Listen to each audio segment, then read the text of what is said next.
Supreme court में 3 जजेस ने हल्फ उठा लिया। चीफ जस्टिस काजी फाइज ईसा ने हल्फ लिया। हल्फ बर्दारी की तकरीब में सुप्रीम कोर्ट के जजेस, अटॉर्नी जनरल और सीनियर वकला ने शिरकत की।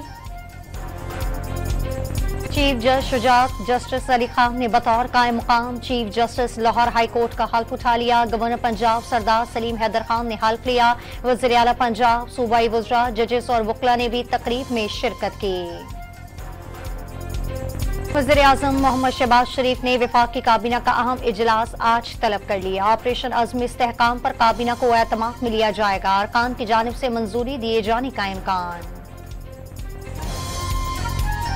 दहशतगर्दी के खिलाफ बड़े पैमाने पर किसी फौजी ऑपरेशन पर गौर नहीं किया जा रहा। अज़्म इस्तेहकाम का मकसद पहले से जारी इंटेलिजेंस की बुनियाद पर मुसल्लह ऑपरेशन को मजीद मुतहरिक करना है। वज़ीर आज़म हाउस का एलामिया। वज़ीर आला पंजाब मरियम नवाज का लाहौर में चिल्ड्रन लाइब्रेरी कॉम्प्लेक्स में छापा। खाली कमरे, लाइब्रेरी और ऑडिटोरियम में लाइट्स, पंखे और एसी चलने पर नाराजगी का इजहार। कराची में पारा 42 डिग्री तक पहुंच गया। गर्मी की शिद्दत 50 डिग्री से जायद महसूस हुई। कराची में मजीद 2 रोज तक हीट वेव जैसी सूरत हाल बरकरार रहने की पेशगोई। विकीलीक्स के बानी को लंदन की हाई कोर्ट ने जमानत पर रिहाई दे दी। इसनाश ने रिहाई के बदले अमेरिकी महकमा इंसाफ से एतराफ जुर्म पर आमादगी की डील की।